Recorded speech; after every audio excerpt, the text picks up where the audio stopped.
शीर्षक भूला हुआ जन्मदिन।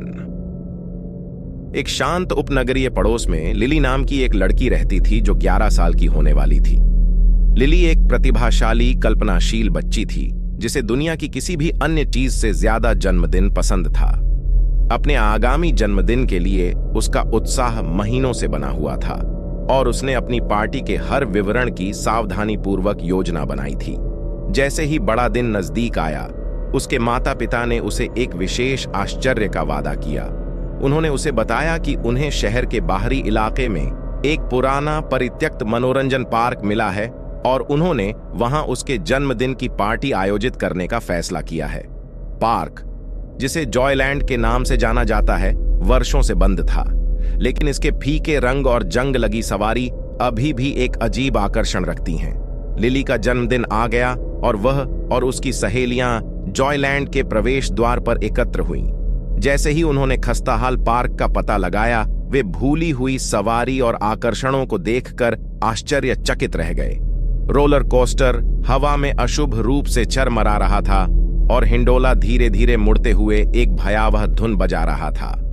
जैसे जैसे दिन चढ़ता गया, लिली का उत्साह कम होता गया। वह इस एहसास से उबर नहीं पाई कि कुछ ठीक नहीं है। कभी रंग बिरंगे गुब्बारे और सजावटें अपनी चमक खो चुकी थीं और हवा में बेचैनी का भाव छा गया था। जैसे ही सूरज डूबने लगा, लिली के माता पिता ने घोषणा की कि जन्मदिन के केक का समय हो गया है।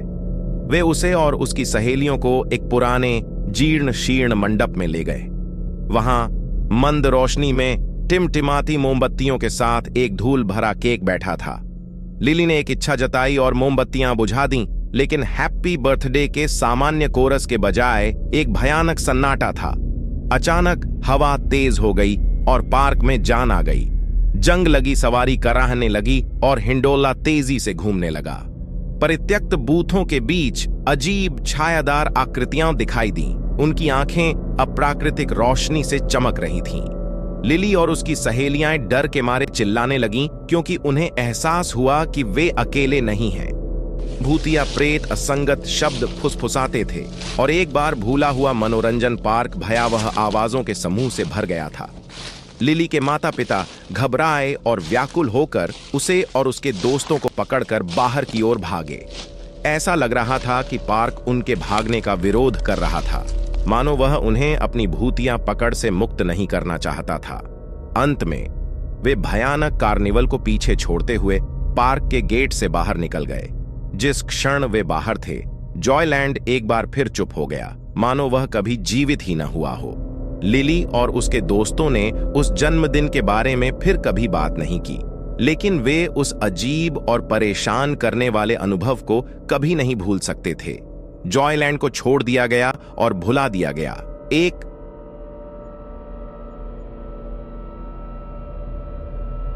स्ट्रॉय द हॉन्टिंग बर्थडे। वह एक ठंडी और तूफानी रात थी, ऐसी रात जिसने आपकी रीढ़ की हड्डी में सिहरन पैदा कर दी। घने जंगल में बसे एक पुराने चरमराते घर के अंदर सारा नाम की एक युवा लड़की अपना 10वां जन्मदिन मना रही थी। सारा एक शांत बच्ची थी, बड़ी पार्टियों में जाने वाली नहीं थी, इसलिए उसने केवल अपने सबसे करीबी दोस्तों एमिली और जैक को एक छोटे से सोने के लिए आमंत्रित किया था। जैसे जैसे रात गहरी होती गई, हवा पेड़ों के बीच से होकर घर की दीवारों पर भयानक छाया डालती थी। सारा के माता पिता बच्चों को आया श्रीमती थॉम्पसन की देखभाल में छोड़कर सप्ताहांत के लिए चले गए थे। वह सख्त स्वभाव वाली एक बुजुर्ग महिला थी जो घर के भूतहा अतीत के बारे में अपनी अजीबोगरीब कहानियों के लिए पड़ोस में जानी जाती थी। सारा की जन्मदिन की पार्टी अच्छी चल रही थी। खाली हॉल में हंसी और खेल गूंज रहे थे, लेकिन जैसे ही घड़ी में आधी रात हुई, हालात ने खतरनाक मोड़ ले लिया। बिजली चली गई, जिससे घर में अंधेरा छा गया। चौंक कर बच्चे अपनी फ्लैशलाइटें पकड़कर एक साथ इकट्ठा हो गए। श्रीमती थॉम्पसन ने उन्हें आश्वासन दिया कि यह सिर्फ बिजली की कटौती थी, लेकिन उनके कांपते हाथों ने उनकी बेचैनी का संकेत दिया। वह उन्हें एक कहानी सुनाने लगी, इस उम्मीद से कि उनका ध्यान उस भयानक माहौल से हट जाए। एक किंवदंती है, उसने शुरू किया, कि इस घर में एक छोटी लड़की का भूत रहता है जो अपने 10वें जन्मदिन पर मर गई थी। कहा जाता है कि जब आधी रात होती है तो वह प्रकट होती है और किसी के साथ खेलने की तलाश में रहती है। सारा, एमिली और जैक ने एक दूसरे पर घबराहट भरी नजरें डालीं, लेकिन श्रीमती थॉम्पसन ने अपनी कहानी जारी रखी। ऐसा माना जाता है कि भूत बच्चों के कानों में फुसफुसाकर उन्हें अगले जीवन में शामिल होने के लिए आमंत्रित करता है। लेकिन एक समस्या है, एक बार जब आप सहमत हो जाते हैं तो आप कभी भी जीवित भूमि पर वापस नहीं लौट सकते। जैसे ही श्रीमती थॉम्पसन ने अपनी कहानी खत्म की, अंधेरे में एक धीमी ठंडी आवाज गूंज उठी। मेरे साथ खेलो, यह फुसफुसाया। जब बच्चों ने आवाज के स्रोत की ओर अपनी फ्लैशलाइट घुमाई तो उनके दिल की धड़कनें तेज हो गईं। वहां कमरे के कोने में एक वर्णक्रमीय आकृति खड़ी थी। एक फटी हुई सफेद पोशाक में एक युवा लड़की, उसकी आंखें खोखली और लालसा से भरी हुई थीं। बच्चों पर भय छा गया और वे लड़खड़ाते हुए एक मेज को खटखटाते हुए पीछे की ओर गिर पड़े। उनकी फ्लैशलाइटें टिमटिमा उठीं और भूतिया आकृति आगे बढ़ी और सारा की ओर बढ़ी। मेरे साथ खेलो, ये फिर से फुसफुसाया। ये शब्द उनकी रीढ़ में सिहरन पैदा कर रहे थे। घबराते हुए सारा, एमिली और जैक दरवाजे की ओर दौड़े, लेकिन वह एक बहरेपन की आवाज के साथ बंद हो गया। वे फंस गए।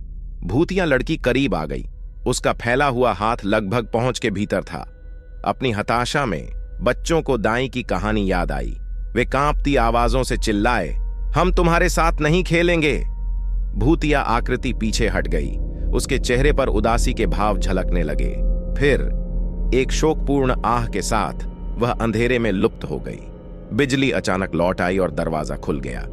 सारा के माता पिता, जो श्रीमती थॉम्पसन की व्याकुलतापूर्ण कॉल के बाद घर वापस आ गए थे, ने बच्चों को सहमा हुआ लेकिन सुरक्षित पाया।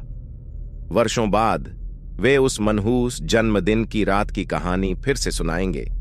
एक ऐसी रात जब वे एक प्रतिशोधी आत्मा के चंगुल से बाल बाल बच गए थे, जो परलोक में साथ पाने के लिए तरस रही थी। और हर जन्मदिन पर उन्हें उस भूतिया लड़की की डरावनी फुसफुसाहट याद आती थी, जो जीवित दुनिया में हमेशा के लिए खेलना चाहती थी।